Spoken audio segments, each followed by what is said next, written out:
بزرگوں، ہمارے بچوں کو سکھا دو کہ لا الہ الا اللہ کے معنی کیا ہیں۔ کاشتکاروں کو بتا دو، مزدوروں کو بتا دو، ملازموں کو بتا دو، پولیس والوں کو بتا دو، رکشہ پولرز کو بتا دو، ہر فرد بشر کو بتاؤ، ہر ہندو سے کہو سناتن ویدک دھرم میں ایشور کے بارے میں کیا کہا گیا، ویدوں میں کیا کہا گیا، گیتا میں کیا کہا گیا، اس ایک مالک و پروردگار کے بارے میں تمہاری مذہبی کتابیں کیا کہتی ہیں۔ تمہارے پنڈتوں نے اگر بتوں کی پوجا کروا رکھی ہے اور انسانوں کو خدا بنا رکھا ہے یا جنوں کو خدا بنا رکھا ہے تو انہوں نے اپنے مذہب کے ساتھ اہانت کا اور ذلت کا تذلیل کا معاملہ کیا ہے۔ جو ایسا کرتے ہیں کہ ایشور سے ہٹا کر کسی اور کی پوجا کروانا چاہتے ہیں، وہ ہندو مذہب کی تذلیل کرتے ہیں، وہ ویدوں کے خلاف کرتے ہیں، وہ گیتا کے خلاف عمل کر رہے ہیں، وہ بیوپار کرنے والے مجرم لوگ ہیں، وہ سیاست کرنا چاہتے ہیں، ملک کو تقسیم کرنے کے لیے، تفریق پیدا کرنے کے لیے، وہ اس ملک کو دوبارہ تقسیم کروا دینا چاہتے ہیں۔ وہ اس ملک کے خفیہ دشمن ہیں۔ ہم نہیں جانتے کہ ان کا تعلق CIA سے ہے، ہم نہیں جانتے کہ ان کا تعلق موساد سے ہے، ہمیں نہیں معلوم کہ دنیا کی کس قوم سے اور کس ایجنسی سے ان کا تعلق ہے، لیکن وہ اس ملک کے لیے نہایت مضرت رساں ہیں۔ وہ اس ملک کی یکجہتی کو، وہ اس ملک کی شانتی کو، امن کو، سلامتی کو، وہ اس ملک میں تمام انسانوں کے اچھے تعلقات کو خوشگوار باقی نہیں رہنے دینا چاہتے ہیں۔ وہ چاہتے ہیں کہ دلوں کو بھی گرما دیں، وہ چاہتے ہیں کہ فاصلے قائم کر دیں، وہ چاہتے ہیں کہ آبادیوں کے درمیان دیواریں اٹھا دیں، وہ چاہتے ہیں کہ ایک بڑے طبقے کو جہالت میں رکھیں، وہ چاہتے ہیں کہ غریبی مسلط کریں، وہ چاہتے ہیں کہ تفریق کی پالیسی اختیار کریں۔ ہم اس کے قائل نہیں ہیں۔ ہم نے جس کو مالک مانا ہے وہ یہ کہتا ہے کہ تمہارا باپ ایک ہے، تمہاری ماں ایک ہے، تمہارا رب ایک ہے، آخری نبی ایک ہے، آخری کتاب ہدایت ایک ہے۔ اور وہ یہ بات صرف مسلمانوں سے نہیں کہتا، قومی اعتبار سے مسلمانوں سے نہیں کہتا، وہ پوری انسانی دنیا سے کہتا ہے، وہ ہر فرد بشر سے کہتا ہے۔ میں کہتا ہوں راجستھان کے چیف منسٹر سے، میں کہتا ہوں یہاں کے وکلا سے، ججز سے، میں کہتا ہوں پولیس والوں سے، فوجیوں سے، میں کہتا ہوں یہاں کے ہر بندے سے، ایشور کی پوجا کرو، ایشور کی پوجا کرو، ایشور کی وندنا کرو، اپنے مالک کے سامنے جھک جاؤ، اپنا دل اس سے لگاؤ اور یہ صدا سنو، یا ایھا الناس انا خلقناکم من ذکر وانثی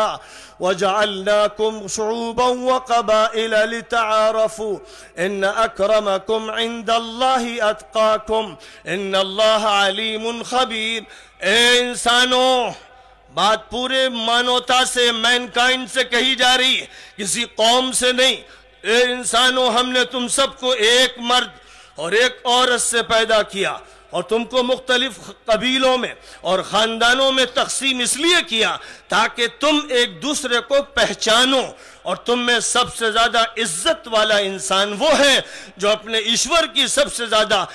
وندنا کرتا ہے، پوجا کرتا ہے، لحاظ کرتا ہے، بات مانتا ہے، حرام چیزوں سے بچتا ہے۔ اس نے جس چیز کو حلال کہہ دیا، جائز کہہ دیا، درست کہہ دیا، صحیح کہہ دیا، اس پر جمتا ہے، اور جس چیز کو اس نے غلط کہہ دیا اس کو غلط سمجھتا ہے۔ اور اس نے بے شمار پیغمبر بھیجے، نبی بھیجے، لیکن لاسٹ میسنجر محمد صلی اللہ علیہ وسلم، اس ملک میں کون کون نبی تھے، دنیا کے کس کس خطے میں کون نبی تھے، نام بنام سب کے بارے میں ہمارے پاس معلومات نہیں ہے، لیکن ہم یہ مان کے چلتے ہیں کہ دنیا میں کوئی خطہ زمین اللہ کے نبیوں سے محروم نہیں رہا ہے۔ اور آخری نبی پوری انسانیت کے، ہندوؤں کے، جینیوں کے، بدھسٹوں کے، سکھوں کے، عیسائیوں کے، یہودیوں کے،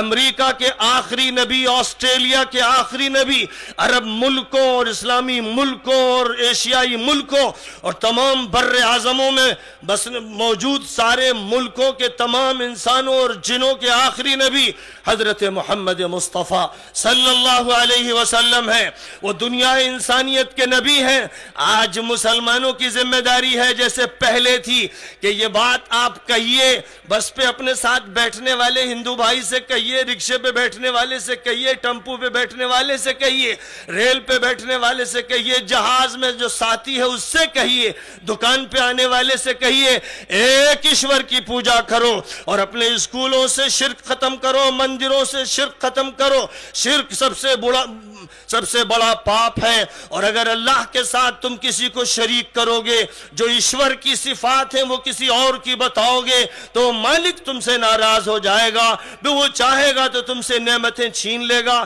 اللہ کی الوہیت کی بات اور آخری نبی کے رحمت للعالمین ہونے کی بات اس طرح بتائیے، اس طرح بیان کیجئے، موبائل سے میسج دیجئے، ویب سائٹ بنا کے بتائیے، کیسٹ عام کیجئے، زبان سے کہیے، قلم سے کہیے، اخبار میں لکھیے، ہورڈنگز لگائیے، بینرز لگائیے، جو طریقہ ہو تاکہ بات سب تک پہنچے۔ جیسے سب کو پانی ملنا چاہیے، بجلی ملنی چاہیے، مکان سر چھپانے کے لیے ملنا چاہیے، ویسے ہی آخری نبی کی گائیڈنس پوری دنیا انسانیت کو ملنا چاہیے۔ اور